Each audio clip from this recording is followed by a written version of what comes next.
Well, greetings and welcome. It's great to have you here. Jonathan here, and I will be leading the following meditation and introducing this talk on increasing your capacity for equanimity. What is equanimity? It's not about horses. It's considered the flower of your practice. It's cultivating a sense of steadiness, your capacity to remain centered and present and have an unconnected sense of aliveness, regardless of the externals. It's considered the flower of practice. So this is the fourth and final talk on these four qualities of the immeasurables, of kindness, compassion, joy, and equanimity. Before we dive into this meditation, a few thank yous, a few quick announcements. First of all, a thank you to the Insight Meditation Community of Washington for hosting this event. A shout out to my friends at the Unitarian Universalist Church of Arlington. Also, as well, big thank you to our producers, to Glenn Harrison and Leo Gimo, for their technical expertise in helping to get this to you right now. Also, as part of the whole Monday night experience, I'd like to thank Rita Moran and also Ray Manioki and Tara Cassidy. We have a kind of a smorgasbord experience for you on Monday nights if you're so inclined. At 6:30 Eastern Standard Time, if you'd like to use a little mindful movement to kind of let go of tensions of the day and prepare you for meditation and a Dharma talk, join Rita. She's masterful.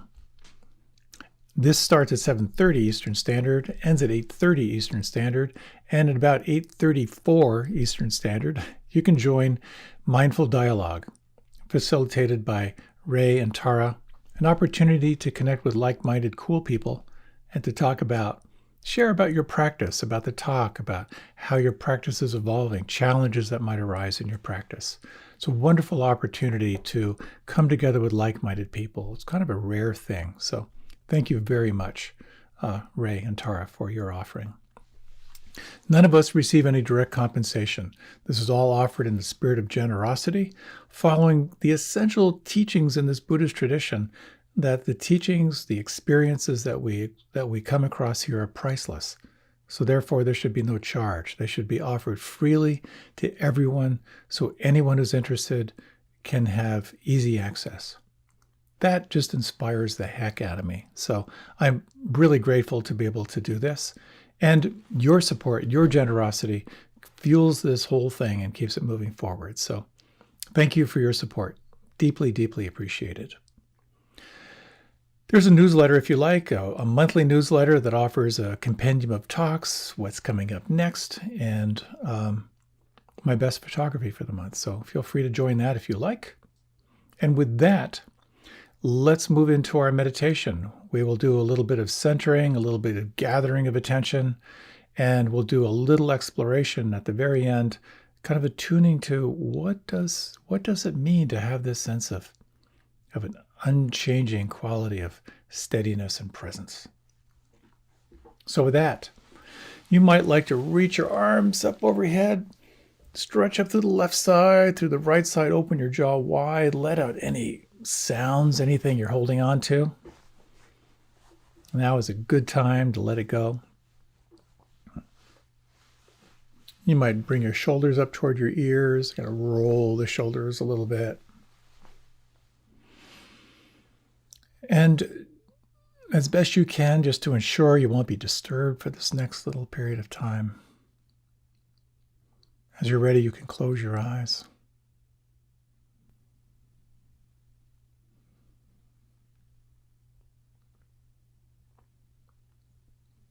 And notice now, where do you feel the breath on the inside?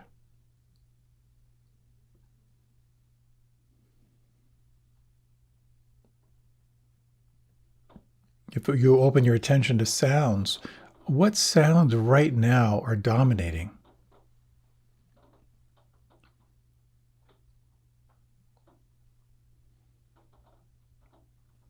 If you relax your palms, what do you feel? Perhaps a sense of energy, of tingling or pulse. In the first part of this meditation, we'll be using an anchor, the anchor of breath or sound or feeling, whatever feels right for you, as a way of bringing your attention back.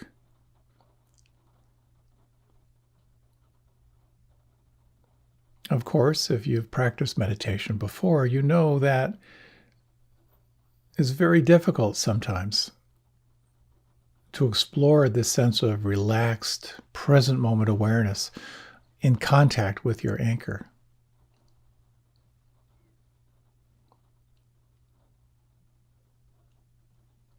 It can be helpful to explore softening and relaxing. So you might just sense right now if you can feel your forehead smooth.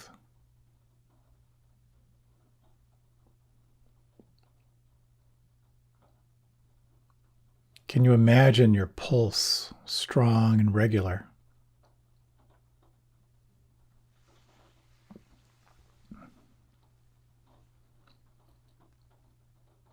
If you bring your attention to the weight and the volume of your tongue,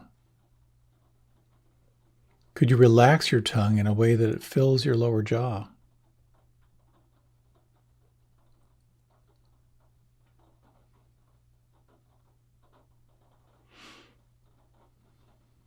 And is it possible to relax the root of your tongue down into your throat?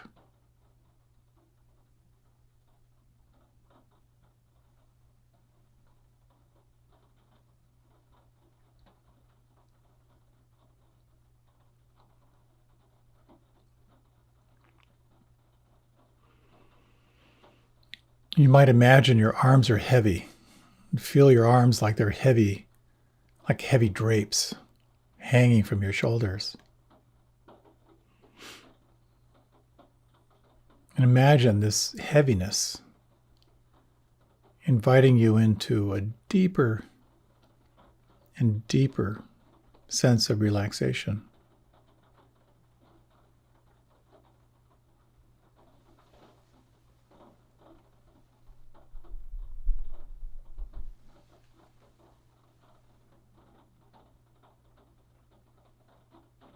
You might bring your awareness now to your belly, about maybe 1 inch below your navel and in toward the center of your abdomen. And for the next 3 exhalations,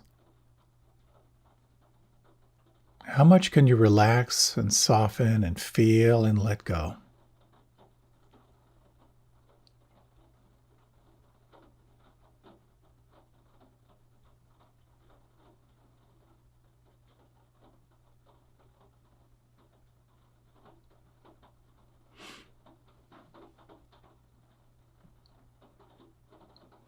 Can you relax and soften the palms of your hands?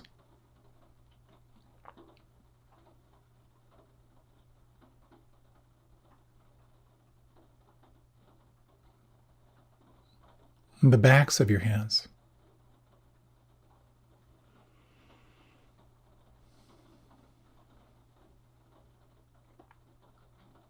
The soles of your feet?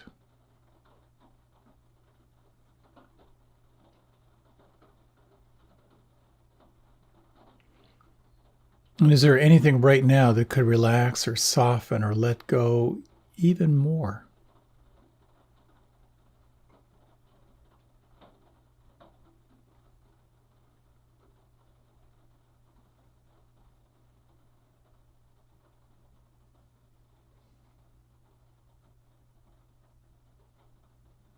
And from this place of deep softening and relaxation, you might bring your attention back to either the breath or to the sounds or to this felt sense in the palms, and sense what it feels like from the inside.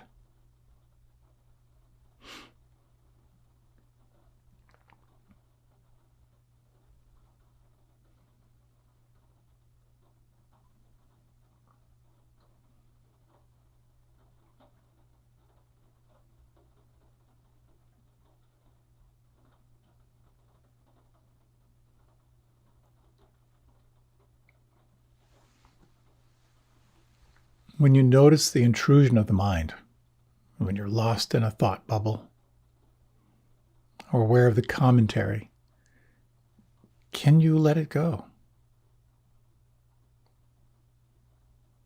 Can you come back again to the sense of the here and now, at the point of contact with your anchor?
Is it possible to sense who you are as the one who is aware?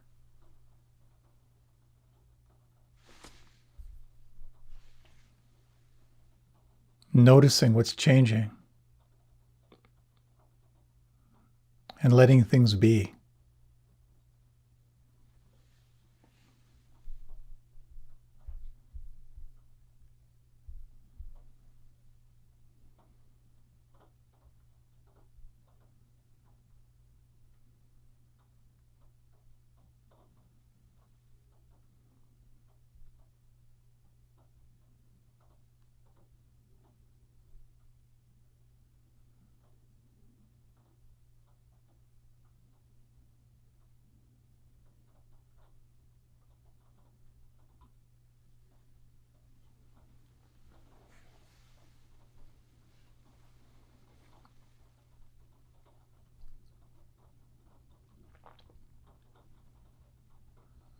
Sensing this quality of non-judging awareness.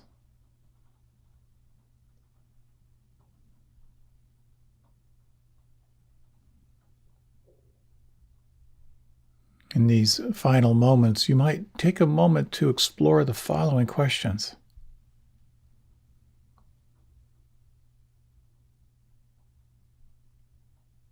Who are you in the absence of aversion, of anger, of judgment?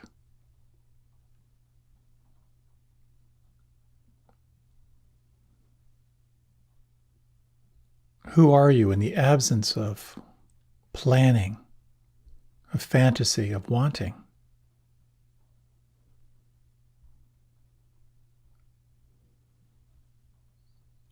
Who are you in the absence of restlessness and worry and anxiety?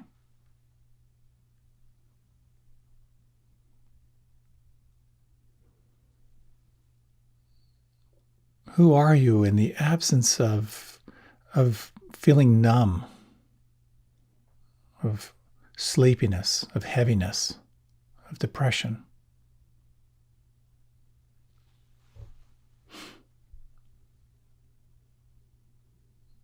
Who are you in the absence of fear and doubt?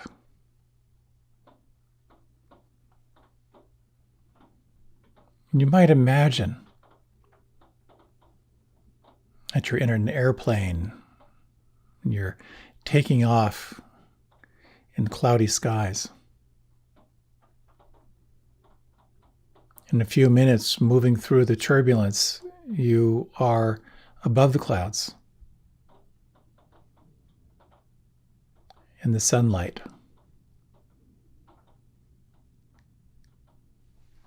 In that same way, who you are is awareness itself.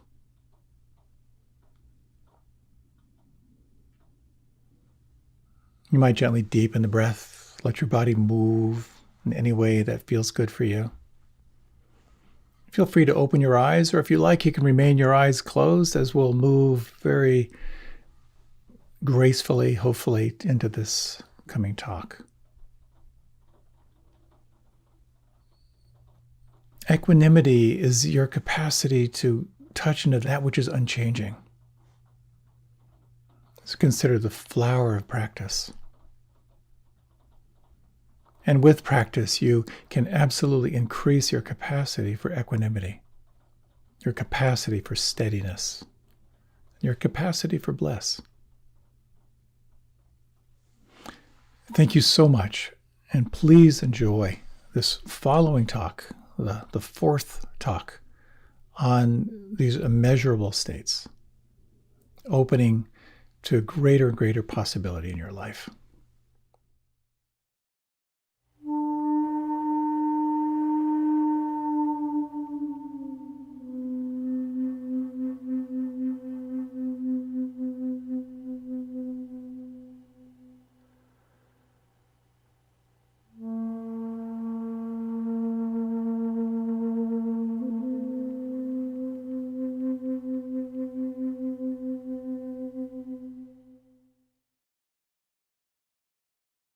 An old man is sitting in his living room. One of his little grandkids comes up running out and says, "Grandpa, can you make the sound of a frog?" He said, "No, I won't. I'm watching my TV show." And the kid runs back into the kitchen. Next grandchild runs out and says, "Hey, Grandpa, can you make the sound of a frog?" And he goes, What's this all about?" And he runs back into the kitchen. Third grandchild runs out and says, "Grandpa, is there any way you can make the sound of a frog?" And he goes, "What is going on in there?" And she says, "Well, Mom just said that we can go to Disneyland the second after you croak."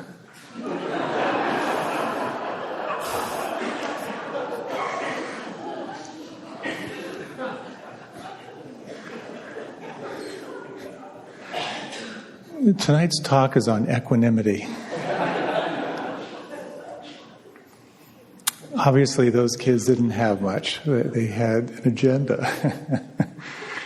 What I'd like to talk about tonight is what exactly is equanimity, which is considered the flower of meditation practice. How do you fire it up if you don't have it? What are the precautions to the practice? And what does equanimity have to do with living your life as fully as you can?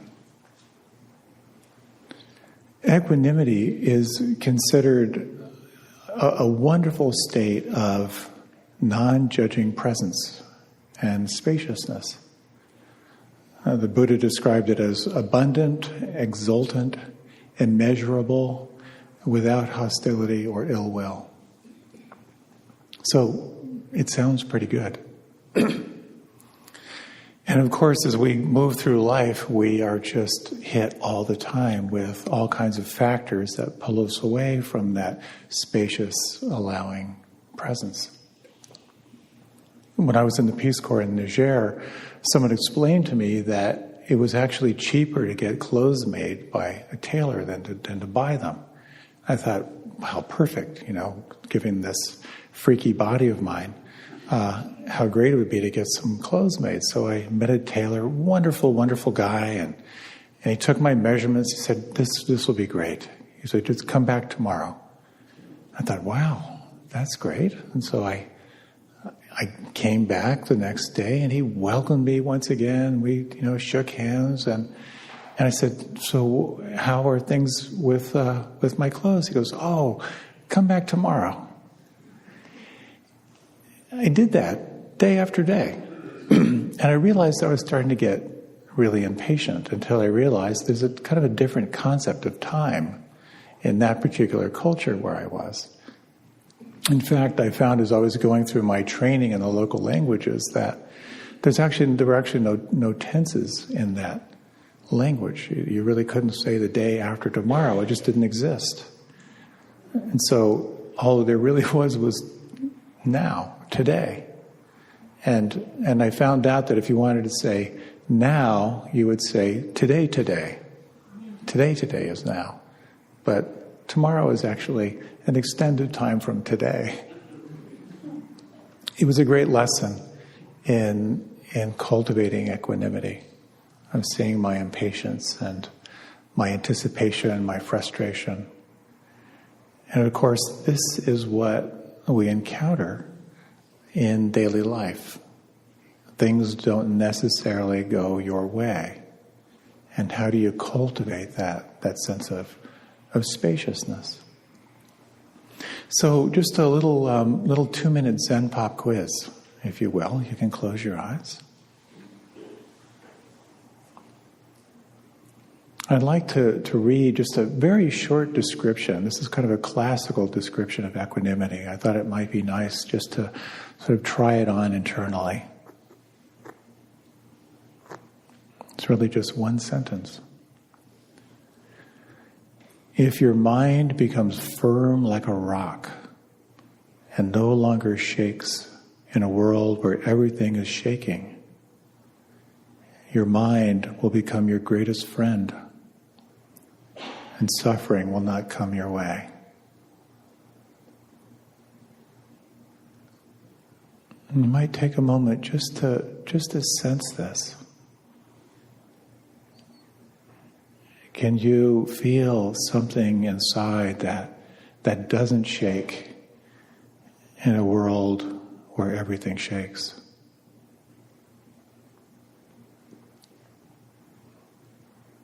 And part of the inquiry as to how to cultivate this is to stay connected to things exactly as they are.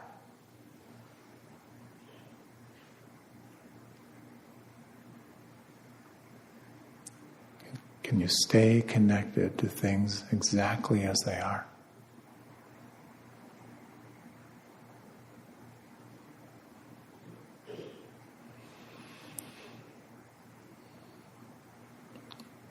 And then if you like, you can deepen your breath, and you can open your eyes, or you can remain with them closed if you prefer.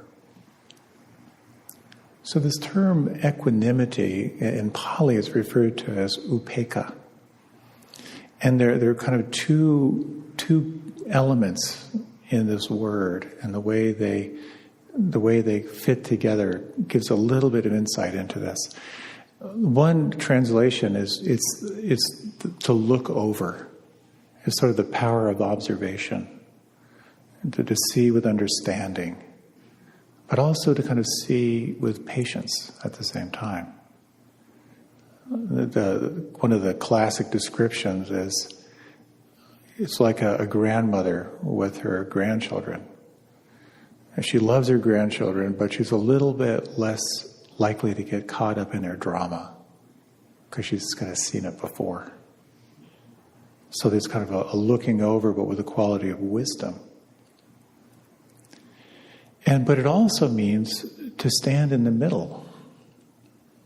That is to say, to be balanced and to be centered.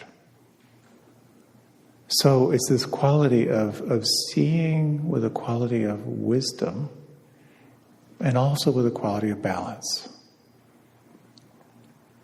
So this is a counterpoint. This state is a counterpoint to what are called the 8 worldly winds. So when you're living a worldly life, there are these 8 winds that are battering you all the time. And they have to do with what you're running toward and what you're running away from. You're running toward seeking praise. You're seeking success. You're looking for pleasure. And you're looking for fame. And then the opposites, what you're running away from, which is trying to avoid blame, trying to avoid failure, trying to avoid pain, and trying to avoid disrepute or shame. Success and pleasure and fame are great, they're wonderful, but without wisdom they lead to arrogance. And identifying with failure and shame and pain can lock you into a really limited perspective in life. And so cultivating that steadiness where you're not bowled over by those winds is where your life comes more fully alive.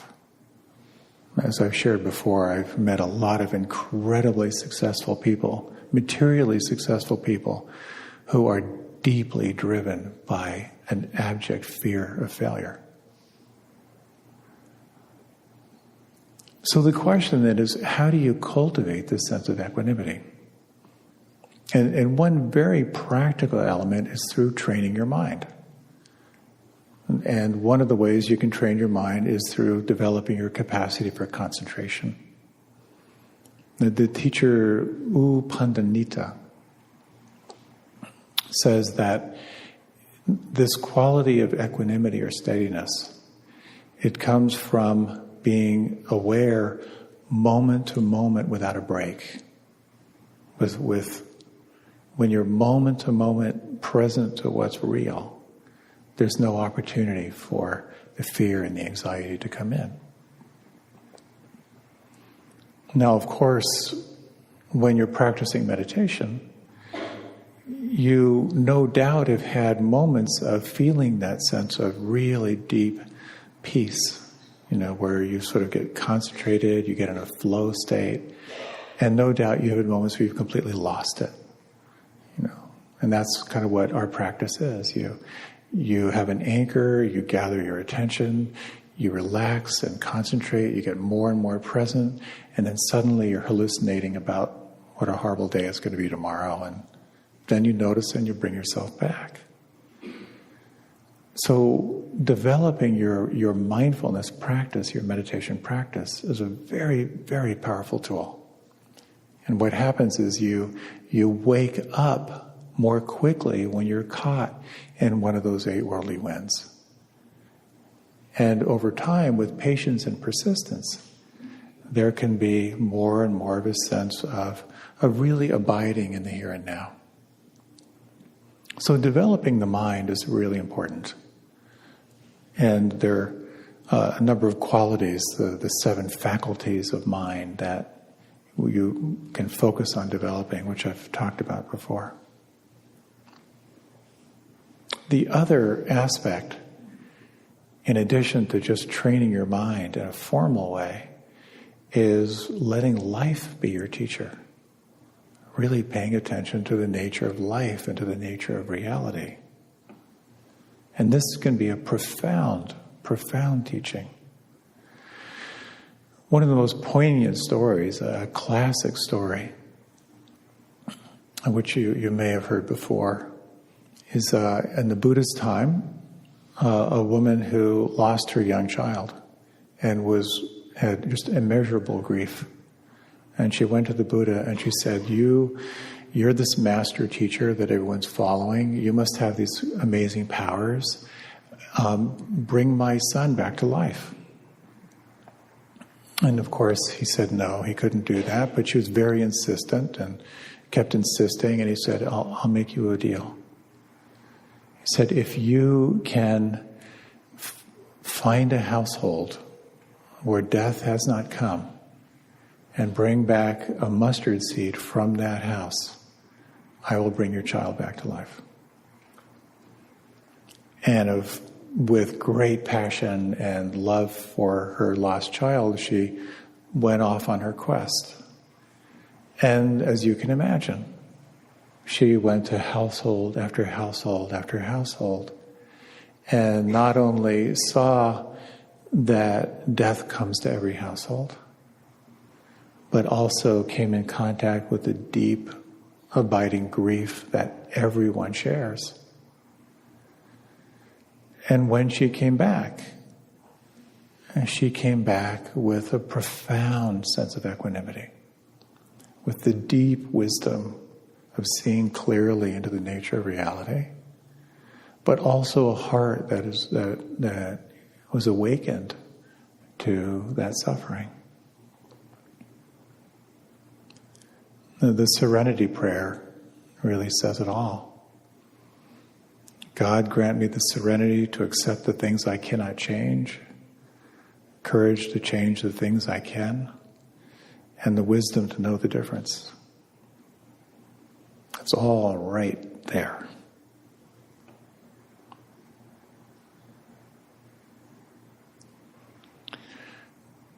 chances are, if you've been meditating for a while, you've noticed some beneficial effect. And as I have joked in the past, if you meditate, you feel better. You feel your depression better, you feel your anger better, you feel your shame better. That's part of it. That's definitely part of it. But at the same time, as you feel all of that better, you also feel your joy better. You feel your compassion better. You feel a sense of possibility better. And the more you pay attention, the more you strengthen that sense of the witness, the seed of the witness, the capacity to be resilient and really keep your attention on what is true. And there's a maturing that occurs in practice. And no doubt you've experienced this, where you stay with the practice and you ride through some challenging waves, and there's always insight on the other side of that wave. So firing up equanimity can come through training your mind and staying with it. It comes with life. I think part of it just simply comes with age, the wisdom that comes with age. And we begin to really sense how much our life is run by our relationship to change. And that becomes one of the biggest takeaways, of course. You begin to see into those three characteristics of reality. You see more and more clearly into the nature of impermanence, or anicca, that everything born of causes and conditions is subject to change. And just remembering that lens, this too will pass. But then you also get to see very, very intimately your relationship to what's changing, which leads to the stress and dissatisfaction and suffering. That anything you resist is going to result in rope burn. Anything you can allow to change will invoke a sense of ease. And then you begin to see into the nature of self as well, that much of who you are is deeply conditioned, and yet there's something in who you are that is unconditioned. When you were 6 years old, looking in the mirror, and looking in the mirror now, has the one looking in the mirror really changed? So we develop a little more wisdom over time.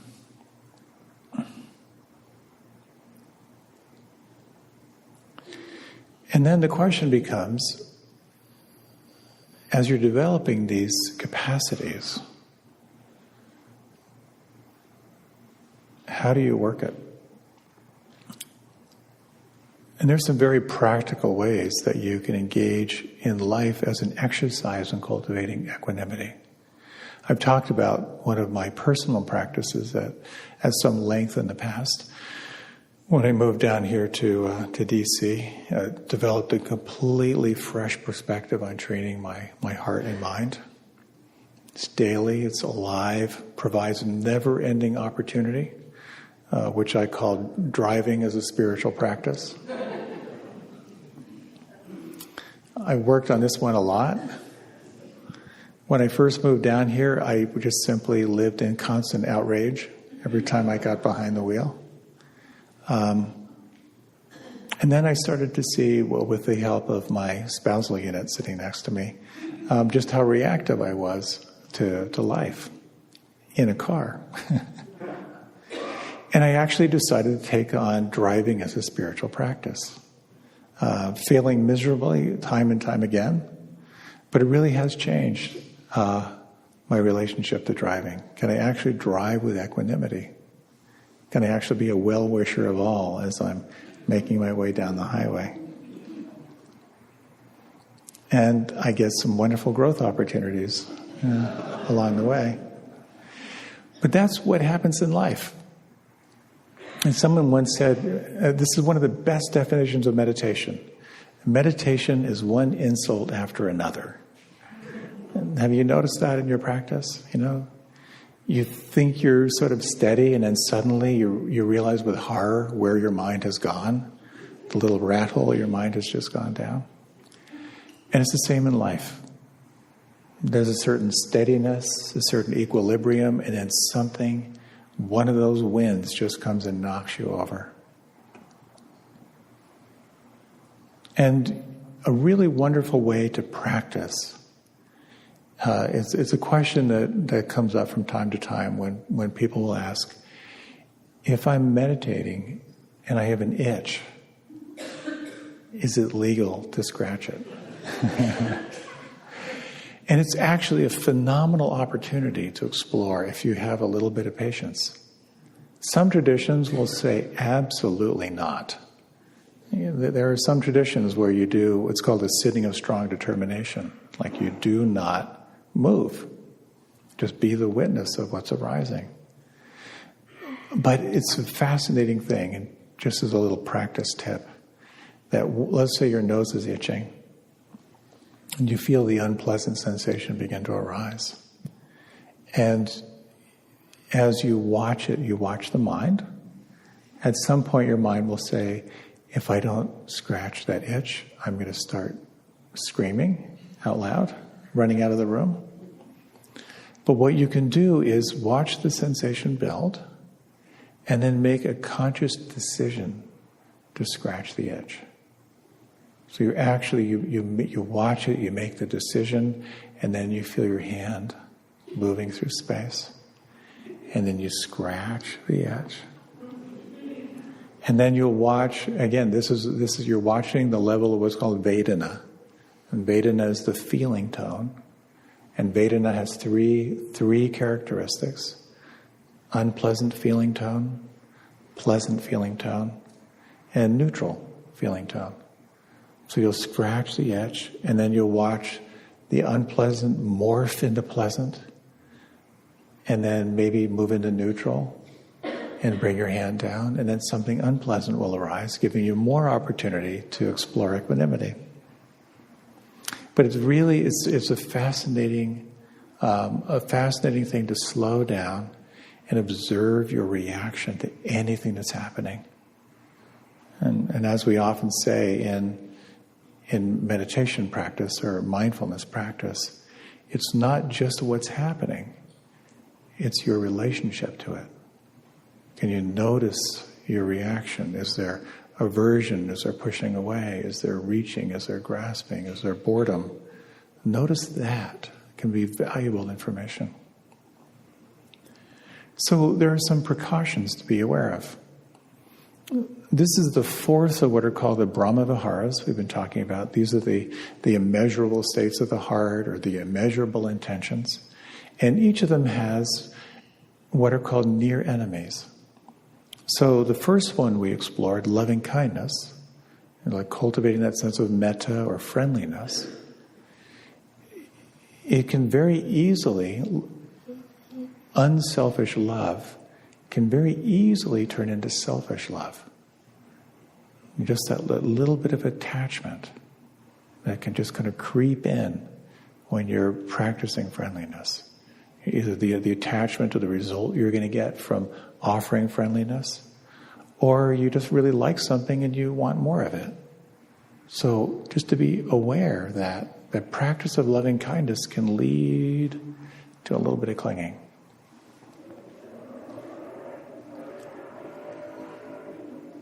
Sending a little bit of our next one, compassion, to our motorcycle driver out there.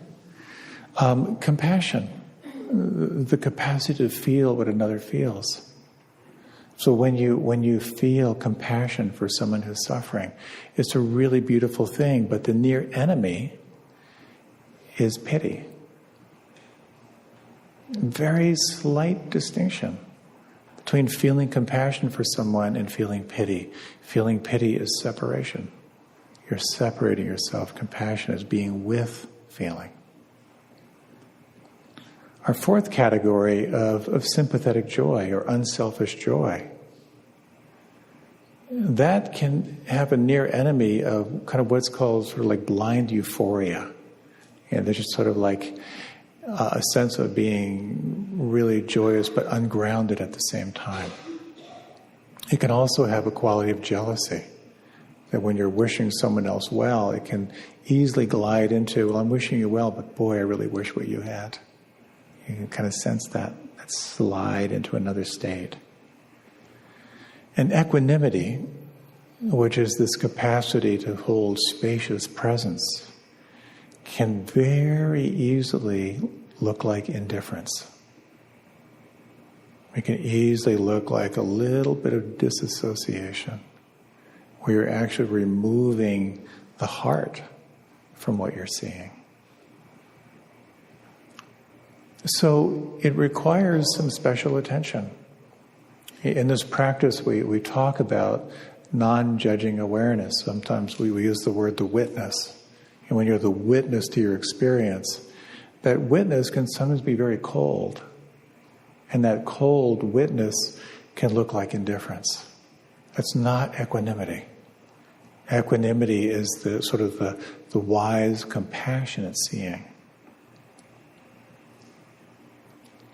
So when we practice this very subtle state of really being spacious, there can be a sense of, again, that sense of indifference. It can sometimes lead to like a wanting to withdraw, to kind of disengage from the world. And there are certain philosophies, and the spiritual community where I lived for many years, it was very informed by something called Samkhya philosophy, which basically says, the world is full of illusion. Don't go there. Just don't go there. Don't engage. If you don't have a car, you'll never have car problems. If you're not in a relationship, you'll never have relationship problems. It's not exactly the same. It can also cultivate a sense of stoicism or kind of a sort of a macho attitude of like, well, if there's something that's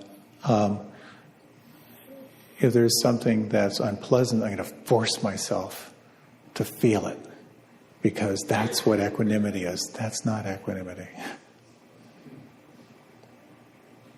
So we need to be vigilant in this practice. It's such a simple state, and yet it can get so complicated so easily, like many things in life. When you're cultivating that sense of spacious equanimity, as was pointed out to me, Sylvia Boorstein describes it as the inclination toward wisdom and love. And when you're holding that spacious presence, the mind will move toward seeing what is true and a heart that can hold it.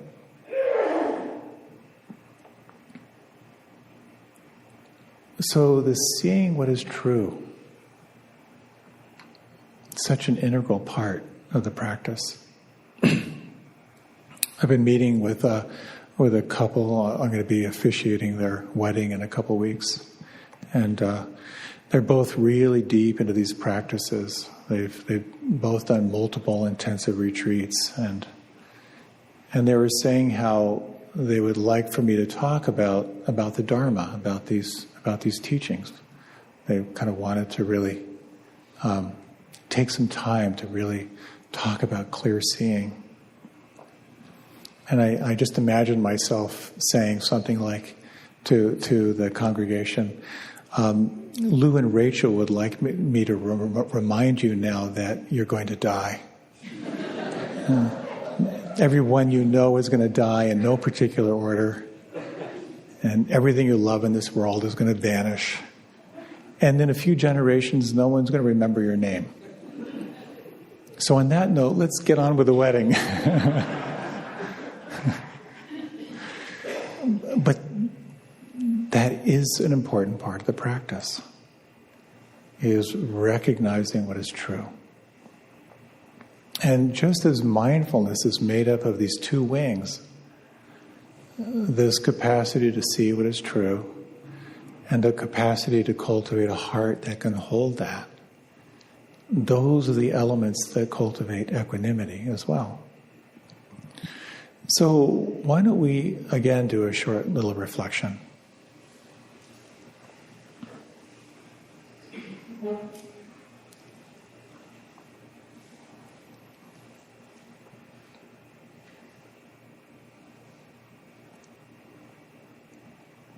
So one element of equanimity is recognizing what is true and sustaining a moment-to-moment awareness of what is already here. So you might take a moment to select an anchor, a breath, or sound, or feeling.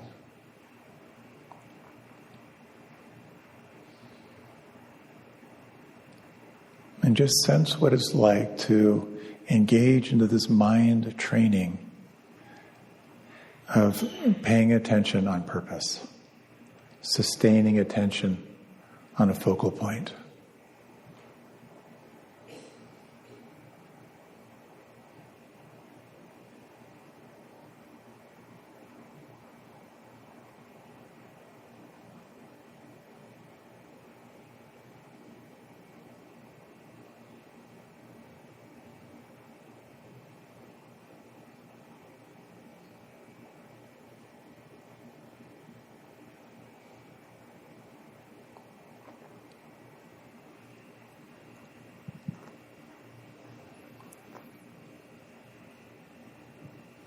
And you might just sense over the next few minutes what it's like to look through the lens of these three characteristics of reality. The first is sensitizing yourself to everything that is changing.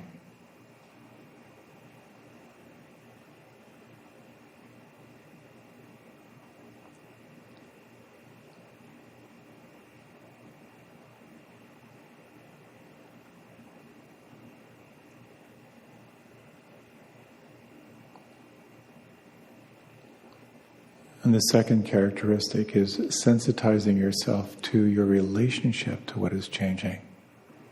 Noting that anything you resist will create some kind of heat or burn or resistance. Anything you can let be will open a greater sense of ease.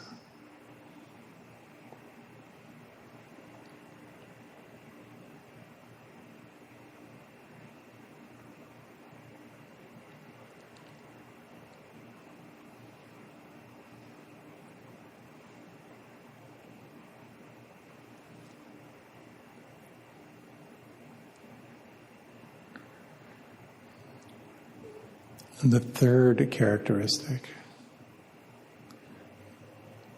points toward who you are as the one who is aware.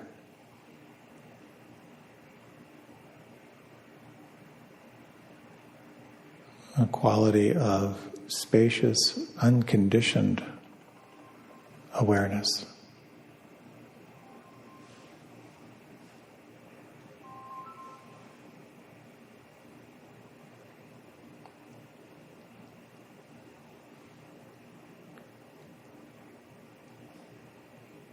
Your capacity to see clearly.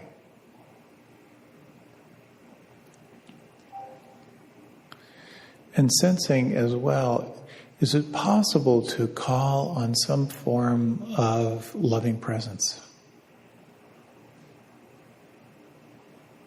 A quality of kindness or compassion.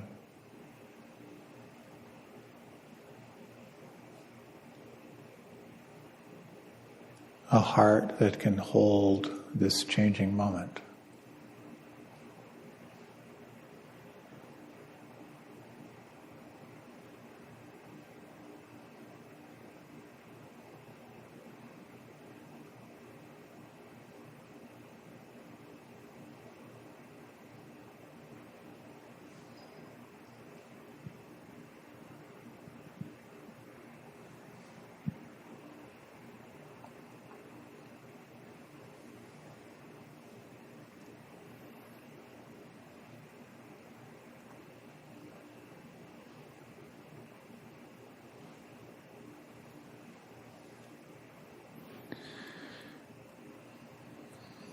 Gently deepening your breath.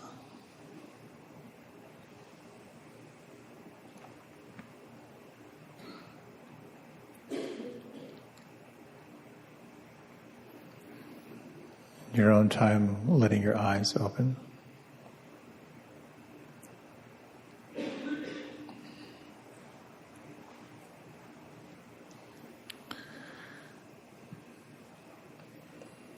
It's another classic story. A farmer got so old that he couldn't work the fields anymore. So he'd spend the day just sitting on the porch. His son, still working the farm, would look up from time to time and see his father sitting there. He's of no use anymore, the son thought to himself. He doesn't do anything. One day the son got so frustrated by this that he built a wooden coffin, dragged it over to the porch, and told his father to get in. Without saying anything, the father climbed inside. After closing the lid, the son dragged the coffin to the edge of the farm where there was a high cliff. As he approached the drop, he heard a light tapping on the lid from the inside of the coffin. He opened it up. Still lying there peacefully, the farmer looked up at his son. "I know you're going to throw me over the cliff, but before you do, may I suggest something?" "What is it?" replied the son. "Throw me over the cliff if you like," said the father, "but save this good wooden coffin. Your children might need to use it."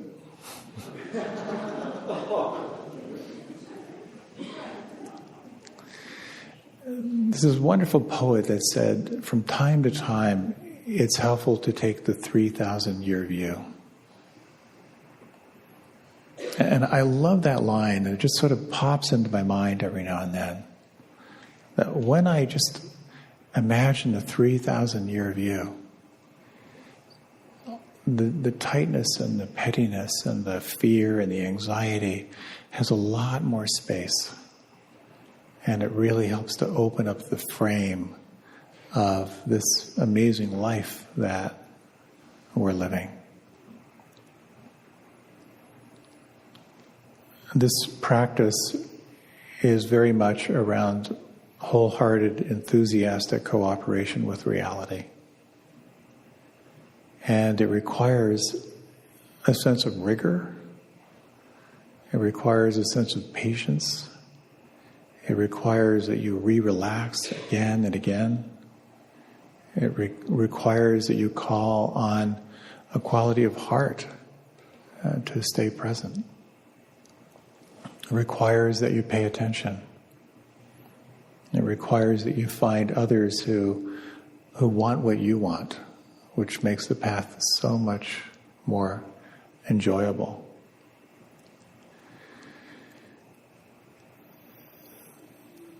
So remembering that wonderful phrase as well from, I think, Basho, it's appropriate for this time of year.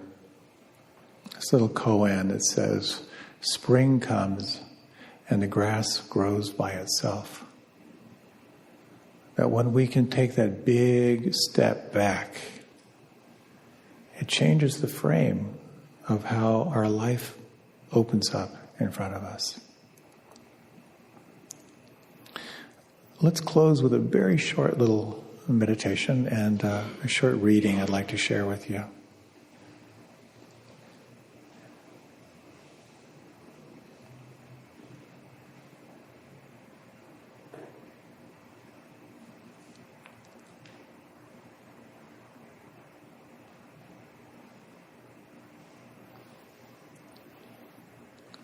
And these are some phrases from some of the original texts. As a solid mass of rock is not stirred by the wind, so a sage is not moved by praise and blame.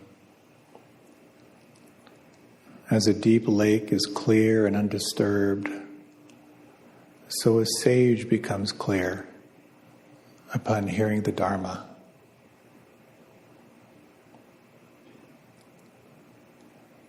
In these final minutes, you might just take a moment just to sense this fruit of practice.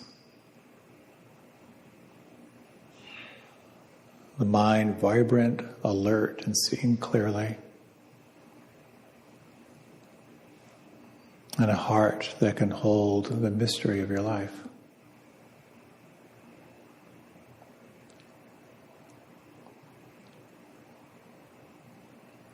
And in these final minutes, if there is someone in your life that may be struggling, you might take a moment to wish them well. I wish them ease.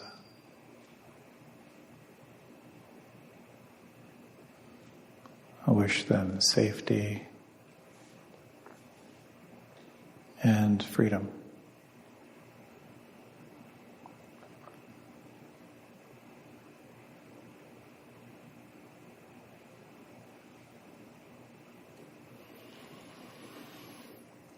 As you're ready, you can deepen your breath.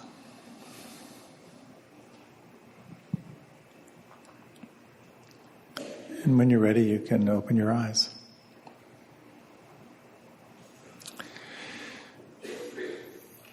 Thank you for coming out. Thank you for your time and attention. And I know as we're cultivating equanimity and not indifference, I'm happy to say we do have cookies. So please enjoy a cookie on your way out the door. See you next week. Thank you.